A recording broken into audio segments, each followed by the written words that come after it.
Have here today one of the long-standing friends of the World Economic Forum. And three numbers jump out to me: 7, 9, and 14. In 2007, Chairman Wang and Dalian Wanda helped us open the first annual meeting of new champions in Dalian, which we now call the Summer Davos. And he was instrumental in helping bring that meeting to China and being our host. In 2009, he built a new convention center, a beautiful, modern, high-tech convention center where you really see China's innovation capacity and China's entrepreneurship in action. And it has really helped position the annual meeting of new champions as the world's foremost meeting on science, technology, innovation, and entrepreneurship. And in 2014, Wanda became one of our first Chinese strategic partners. And we've had a fantastic collaboration. And I just want to thank Chairman Wang for his long-standing friendship between China and the World Economic Forum. And we're thrilled to hear your experience today on the future of sport and entertainment. So Chairman Wang, thank you. Our moderator for today, John Mickelson, please join us on stage. Thank you.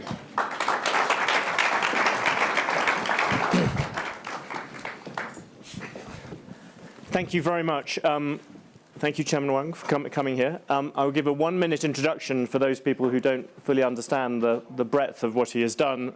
Chairman Wang came from a military family. His father was a war hero of sorts.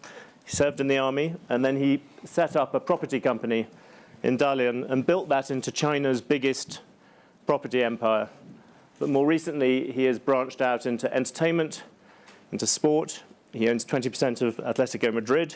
He also bought AMC, the big movie theater chain. So if you watch a movie theater anywhere in the world, it may well be owned by Chairman Wang. There is talk in America of him maybe being somebody who would buy Paramount Studios. He's right in the middle of all the things to do with entertainment and many things to do with sport.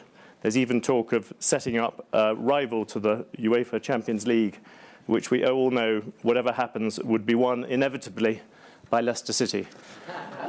I am going to start with a question. You were a practical man. You made your money in real estate, served in the army. Why did you start investing in entertainment and sport? What was the reason why you went into that direction? There are two reasons. First, real estate is a money spinner, but it cannot be sustainable and not stable. Therefore, we need to transition. Secondly, after development, we noticed that in China in particular, people with money will go for health and entertainment. So entertainment is something that makes you happy. Sport is something that makes you healthy. And therefore, I've gone into tourism, sports, and entertainment. Movie theatres and that old pastime, that is an old way of consuming film, that more people will want to consume entertainment at home, not in movie theatres. No. This is something I debated this with Mr. Mali 5 years ago, because he said mobile phone will replace cinemas. But it's been proven that in China, cinemas are growing very fast in China. In 2015, about 12,000 more screens. In 2016, there's 15,000 more screens added. It's got the most number of screens in the world. In the last 5 years, the growth was about 30% each year. But this is not the same traditional cinemas now. The cinemas in China are all in large shopping malls. There aren't standalone ones anymore. And they don't just show films. There are much about experience. For example, you can listen to audio and much fun element to it. So cinemas are no longer the same concept. And in shopping malls in China, they are going in the direction of providing entertainment, providing experience. Shopping is reducing in its proportion of the business. So in China, you see that you go into shopping centers to buy entertainment. So cinemas have very good income there. You can't take a girlfriend to a mobile phone to watch a movie. On entertainment in China, in every country, if you own entertainment programs, you often have problems with the government. You produce a show they don't like. How do the relationship, what has been your experience with the Chinese government when it comes to entertainment?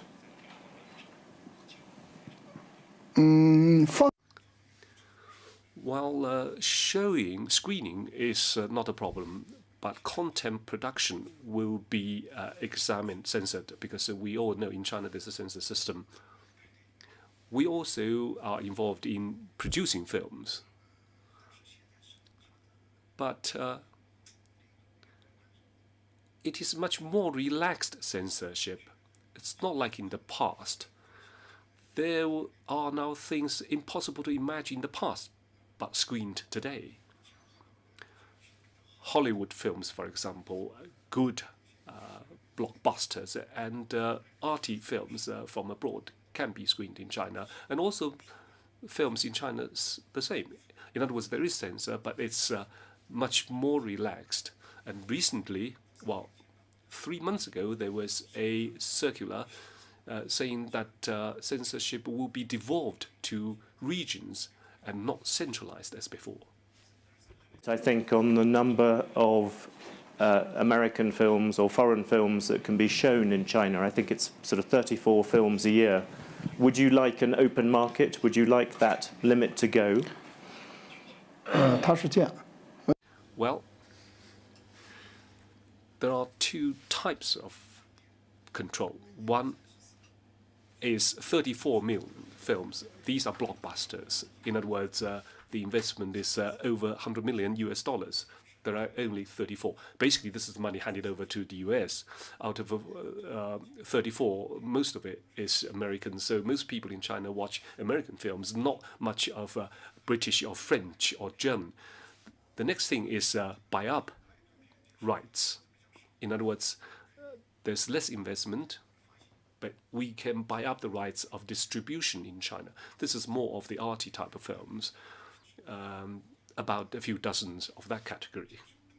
So that's the overall control. But there's a new model now known as joint production. There's no limit. In other words, the foreign companies working together with Chinese companies to produce films, as long as the Chinese investment is more than 30%, and the cast contains at least 1 or 2 Chinese actors, then these films will not be on the control list. As many as you can.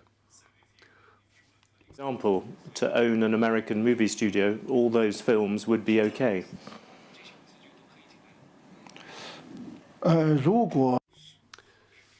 If it's co-production, there's no control already. There's a company known as Legend. They've just launched a film called The Great Wall. That film is not on the control list because it's a co-production. Any American companies, as long as you have a co-production, as long as the Chinese investment is more than 30%, it'll be fine. I think there is something special about Chinese film. You look at some countries are very good at producing film. You know, France began it, then America took over with Hollywood. You now have India with Bollywood. What is the special thing about Chinese entertainment? Do you think there is something culturally different about Chinese film? Of course, China has something special. Chinese films focused on the emotional aspect. Hollywood is all about the big scale screening. The US saving the world, that type. In China, we don't see films of China saving the world. The story is not made up yet. Chinese films tend to talk about emotions, relationship between people. So China has something special, but there is something to watch for. more and more Chinese prefer to see domestically produced films. I see that trend already. For example, Japan, Korea, and India, they don't limit import films. Any Hollywood movies go in, but in Japan, Korea, and India, Hollywood movies are not the dominant ones. So Chinese prefers to see Chinese films. I think that's going to be a trend. So if Hollywood wants to take up a large market share, they need to learn how to cater to Chinese tastes, not just those super people. Of Chinese film that could be exported to the world, that would work outside China? Well, the Great Wall is the first attempt. The Legends production invested 150 million US dollars. That's a big scale thing. That's the first attempt of a Chinese movie going onto the world stage. There's only one US actor. The rest are Chinese. It's a story out of China based on the Great Wall. This is an experiment. It's hitting 200 million US dollars within China already. Around the world, if we can hit 400 to 500 million US dollars, then this will be a success story. It means that Chinese production, Chinese story can also be a box office hit. But of course, we are still way behind Hollywood. We're just beginning. Do you make money from your entertainment business, or do you still see it as something that loses money but one day will make money? No. No. I'm a businessman. Of course, profitability comes first. So people in China attack me for focusing on box office. I can't do that. If I lose money in my company, I'm a listed company. Of course, we need to make money. That's the first. To how Hollywood began, the people who built Hollywood were people who owned real estate. They owned show theatres where people were showing movies, and then they went and started making movies themselves. Would you consider buying a Hollywood studio? As I said, people have talked about you as a possible owner of Paramount. Well, I bought Legend. That's already a second line investment because there are only 6 companies as the tier 1. Universal is very big, we know. Well, then we see The Great Wall. There are many films already. But of course, if we are able to buy one of the top 6, that would be a great thing to do. However, these 6 companies are not in a selling mood. So that's an issue we can't crack. Became available.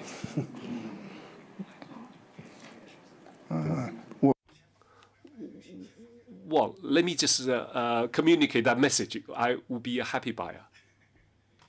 Does it worry you at all when you see what happened to the Japanese in Hollywood? I was living in Hollywood at the time, and I lived below, my house was below a man who worked for Columbia or TriStar, and every day more and more builders would come up to his house, bringing more and more wonderful things and blocking my road, all with the Japanese money that was being wasted at Columbia and TriStar. And that when foreigners buy American Hollywood assets, sometimes it doesn't work. Have you learnt lessons from previous people who have tried to do this?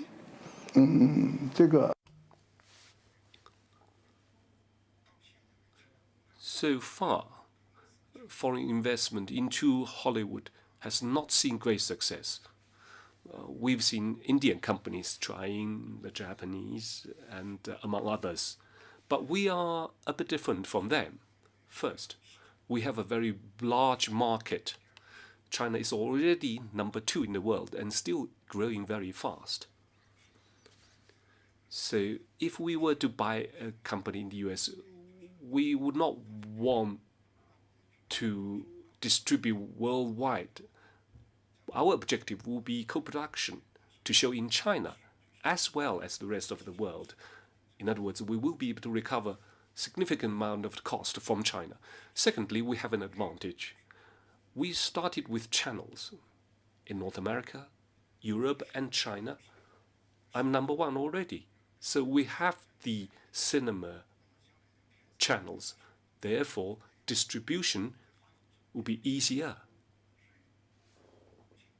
So it is my estimate that if we were to buy something in Hollywood, we would stand a better chance of being successful than others.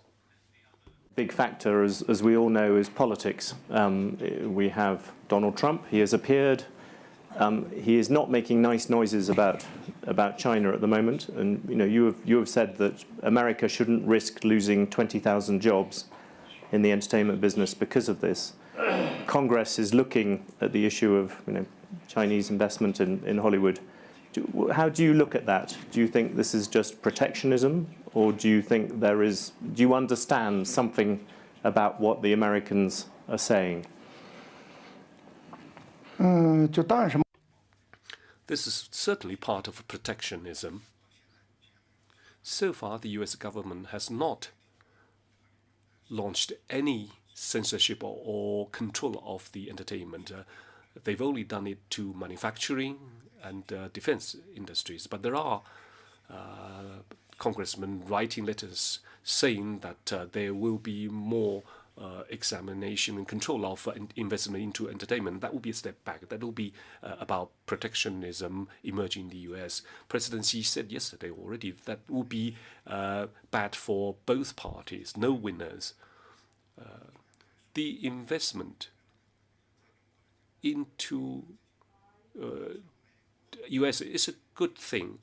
The main growth market of English language films out of US is actually China, not anywhere else. A major source of income, the growth part, the new growth part, will have to come from China. Yeah. In India, it's a large market, but there's hardly any growth, nor in other countries. So mainly, the main market is the English language films is in China. So if China were to retaliate, it will be bad for both parties. So I do not wish to see that scenario materializing. We have asked the chairman of the Film Association of the US to pass a message to Mr. Trump. Let's leave the entertainment industry alone. No war, please. It is different. You talked about earlier the Chinese have limits on the number of American films that come in. Is the answer for both sides to have no limits, or do you think there is something about entertainment where people should be able to limit what comes in, what goes out?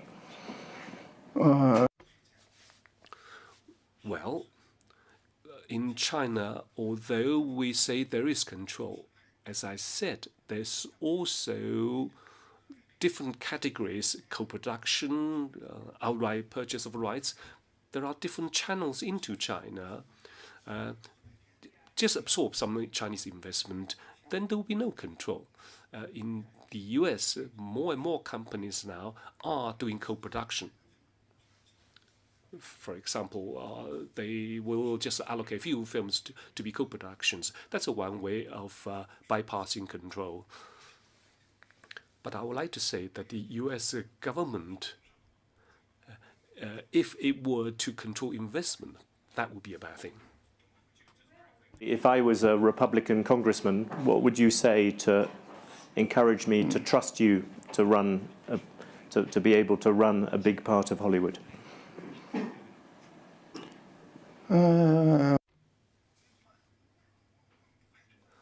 Well, I'm not sending Chinese over. It's still a company run by Americans. We don't interfere with the content. I just want to profit. I have proven that the purchase of US cinemas, well, after the people were worried about Chinese film cinemas, but we've proven they're still showing US films. There's no change. Therefore, I think there's no need for the worry. And I can tell you, Republicans are not worried about us. I think it's the Democrats. And that letter I was referring to was from a Democrat congressman. Ask you lastly about sport. When you went into sport, is that really a place where you can make money? You said you made money out of film and entertainment. Is Atletico Madrid really somewhere where you can make money? Well, clubs don't make money. They burn money. And that is why they wanted me to be the majority holder, number one shareholder. I said no, I just wanted to be number two because I have a few dozens of kids to be trained there, about 30 each year. I want them to train these young kids seriously, and that is why I became a shareholder. So going into sport, it's about branded events. So that is why I've signed exclusive commercial deals with a few dozens of international organizations covering football, ice hockey, and cycling, etc. Therefore, I will be able to bring them into China, events that were not there before. For example, recently we did a football league game. This year we're going to start a cycling, world cycling tour. This was non-existent in China before. Also, we bought WTC. So we're going to do triathlon, Ironman. So the idea, obviously, is to make money. Because I'm a businessman, I have to stress that. Working together with the international organizations, launching new events in China gives us one thing, exclusive. For example, I do a top-tier cycling race, no one else can do it. If I do a top-tier football game, no one else can do it. So that's our approach. My love for sports is two-pronged. First of all, I do love it. I used to love football. Secondly, sport gives us money. I love money. For many people. What about football? What happens in the end? There has been talk of you setting up a super league, which would be more like a global league rather than just the European Champions League. Will we end up with matches between Atletico Madrid and a team in Shanghai? Will it be all the world, possibly except America? Is that the way that football is going to go, soccer is going to go? No. I don't have the ability to do that, no. My thinking is that let's improve football in China, make Chinese football slightly better, that'd be very happy. Competing with Europe? No, it's impossible. World Cup.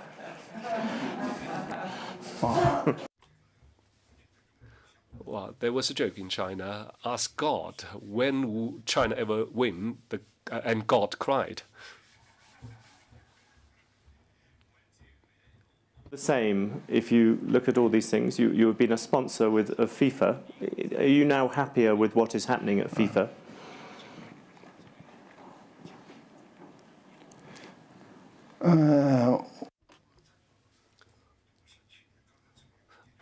I started as a top-tier sponsor last year.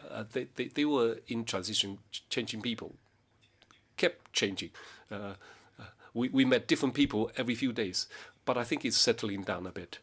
Recently, it is said that this FIFA was going to expand the number of players, so that's been passed. I don't go very often, but it's one of my subsidiaries that goes to their meetings very often.